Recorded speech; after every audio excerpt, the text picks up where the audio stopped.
इस समय दिल्ली एनसीआर में फिर से अराजकता फैल गई है, ट्रैफिक जाम हो रहा है और इसके लिए तथाकथित किसान जिम्मेदार हैं। तथाकथित किसानों ने पंजाब से अपनी यात्रा शुरू किया, हरियाणा के बॉर्डर पे आ चुके हैं।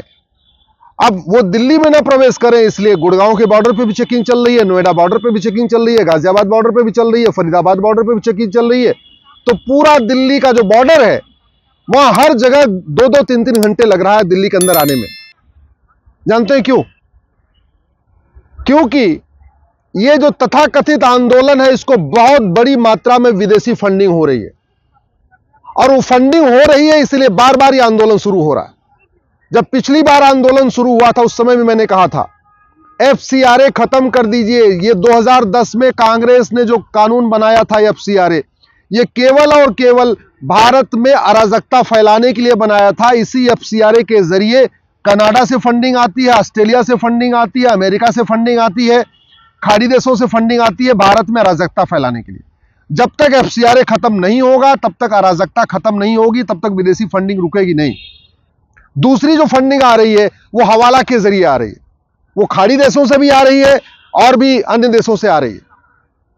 हवाला की फंडिंग तब रुकेगी जब भारत में one nation one tax code होगा, और जो विदेशी फंडिंग बैंक के जरिए आ रही है ये तब रुकेगी जब one nation one banking code होगा। हमने पीआईएल फाइल किया, सरकार को नोटिस भी हो चुका है कि भारत में आप यूनिफॉर्म बैंकिंग कोड लागू करिए। जो बाहर का पैसा आ रहा है वो आरटीजीएस के जरिए आ रहा है, एनईएफटी के जरिए आ रहा है, इसलिए आरबीआई का सॉफ्टवेयर उसको पकड़ ही नहीं पा रहा है। चूंकि उसमें एनईएफटी लिखा, पैसा आता है कनाडा से, पैसा आता है ऑस्ट्रेलिया से, लेकिन उसमें लिखा रहता है एनईएफटी या आरटीजीएस, तो आरबीआई का सॉफ्टवेयर समझता है कि भारत के अंदर ट्रांजैक्शन हो रहा है। कायदे से जो बाहर से पैसा आना चाहिए उस पर IMT इंटरनेशनल मनी ट्रांसफर लिखा होना चाहिए। दूसरा, भेजने वाले का नाम पता होना चाहिए, भेजने वाले का मोबाइल नंबर होना चाहिए, भेजने वाले का कोई आईडी नंबर होना चाहिए। अभी हो क्या रहा है, बाहर से जो पैसा आता है पहली बात तो उसमें IMT नहीं लिखा होता, इंटरनेशनल मनी ट्रांसफर नहीं लिखा होता। दूसरा, भेजने वाले का नाम पता भी नहीं होता, उसका कोई आईडी प्रूफ नहीं होता, उसका कोई मोबाइल नंबर नहीं होता। तो इसलिए सरकार को तत्काल यूनिफॉर्म बैंकिंग कोड लागू करना चाहिए। कोर्ट ने वित्त मंत्रालय को भी नोटिस जारी किया है, आरबीआई को भी नोटिस जारी किया है, लेकिन आज तक यूनिफॉर्म बैंकिंग कोड लागू नहीं किया गया। दूसरा, ये जो हवाला के जरिए पैसे आ रहा है, ये हवाला का पैसा तभी रुकेगा जब 100 रुपए से बड़ी नोट बंद होगी। मैं बार बार कह चुका हूं, जितनी बड़ी नोट होती है उतना ज्यादा हवाला होता है, जितनी बड़ी नोट होती है उतना ज्यादा कालाधन होता है, जितनी बड़ी नोट होती है उतना ज्यादा भ्रष्टाचार होता है। भारत में 100 रुपए से बड़े नोट की जरूरत ही नहीं है।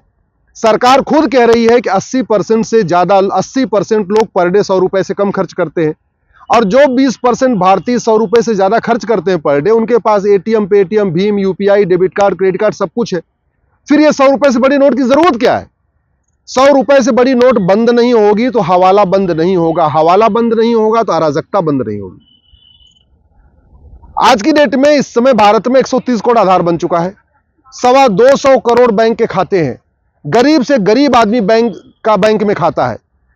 भाई 51 करोड़ तो जनधन खाते हैं। ये जो किसानों को हर 3 महीने में पैसा आता है वो गरीब किसानों को आता है, यानी गरीब से गरीब किसान भी बैंक से जुड़ा हुआ है, गरीब से गरीब मजदूर बैंक से जुड़ा हुआ है, आदिवासी बैंक से जुड़ा हुआ है, हर परिवार बैंक से जुड़ा हुआ है।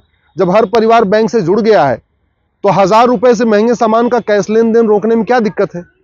1000 रुपए से महंगे सामान का कैश लेन देन बंद हो जाए, प्रॉपर्टी आधार से लिंक हो जाए, 100 रुपए से बड़ी नोट बंद हो जाए, हवाला भी खत्म हो जाएगा, कालाधन भी खत्म हो जाएगा, बेनामी संपत्ति भी पकड़ में आ जाएगी, आयसरी संपत्ति भी पकड़ में आ जाएगी। और जैसे संपत्ति को आधार से लिंक करेंगे तब पता चलेगा कि ये जो किसान नेता बैठे हैं ना, ये 500-500 करोड़ के मालिक हैं, 1000-1000 करोड़ के मालिक हैं। ये जो आपको दिखते हैं ना टोपी लगा के, चप्पल पहन के और सस्ता वाला कुर्ता पाजामा पहन के, कोई 50 पेट्रोल पंप का मालिक है, कोई 100 पेट्रोल पंप का मालिक है, सब बेनामी काम चल रहा है। इसलिए संपत्ति को आधार से लिंक करना जरूरी है। तीसरी बात, आखिर पंजाब की पुलिस कार्रवाई क्यों नहीं कर रही है? जो अराजकता फैला रहे हैं हरियाणा की पुलिस क्यों कर रही है? क्योंकि पुलिस राज्यों के अधीन है। अब समय आ गया है कि 1861 का पुलिस एक्ट बदला जाए, भारत में one nation one police code लागू किया जाए, और जो पुलिस है, लॉ एंड ऑर्डर का विषय है, उसको कॉन्करेंट लिस्ट में डाला जाए। संविधान में जो पुलिस है, जो लॉ एंड ऑर्डर है, वो स्टेट लिस्ट में है, यानी राज्यों के अंदर में है, उसमें केंद्र चाह के भी कुछ नहीं कर सकता। केंद्र चाह के तब कुछ कर पाएगा जब इसको कॉन्करेंट लिस्ट, जो तीसरी सूची है, समवर्ती सूची, संविधान में 3 लिस्ट है, union list, state list, concurrent list. चूंकि पुलिस और law and order state list में है, इसलिए केंद्र सरकार चाह के भी कुछ नहीं कर सकता। तो पुलिस को कॉन्करेंट लिस्ट में लाना पड़ेगा, संविधान में संशोधन करना पड़ेगा। स्वाभाविक सी बात है, इसके लिए 2/3 बहुमत चाहिए, लेकिन इसके लिए प्रयास करना चाहिए।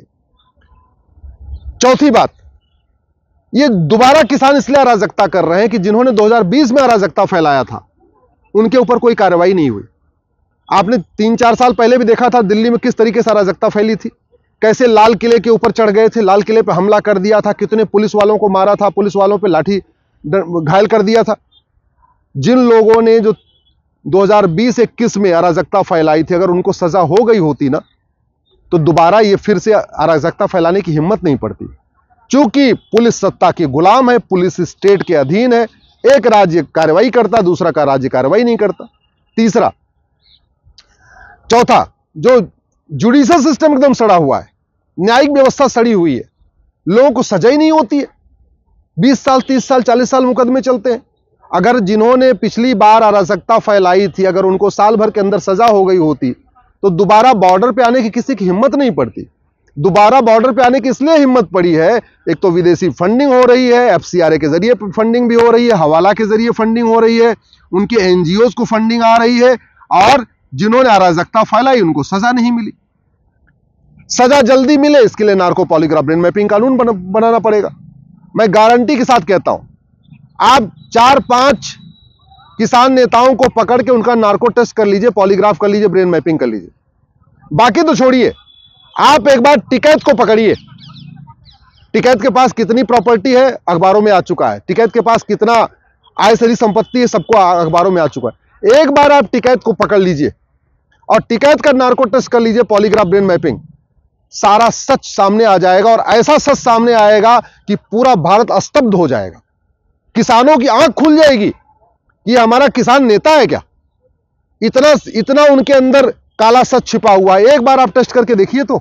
लेकिन टेस्ट तो तब कर पाएंगे ना जब आपके पास नार्को पॉलीग्राफ ब्रेन मैपिंग बनाने का कानून होगा। 1 घंटे में एफआईआर हो, 1 महीने के अंदर जांच पूरी हो, इसके लिए हमें पुलिस चार्टर लागू करना पड़ेगा।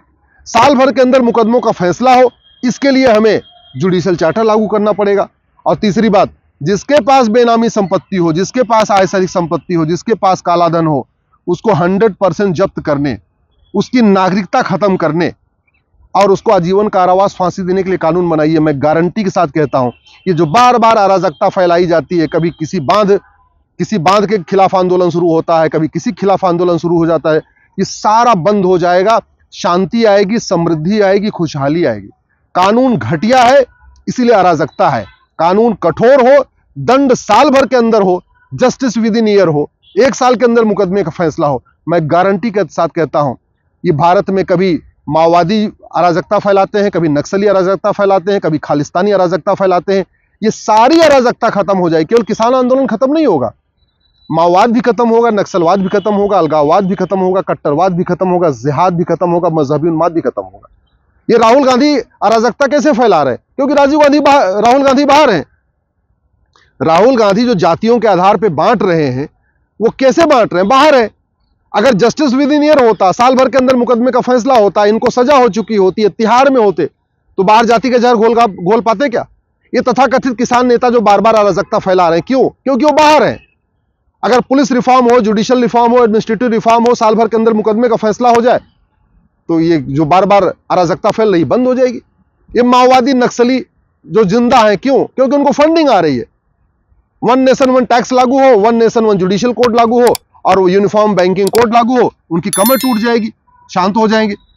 कोई ऐसी समस्या नहीं है जिसका इलाज कानून से नहीं हो सकता है। कानून जब तक नहीं बदलेगा तब तक अराजकता खत्म नहीं होगी।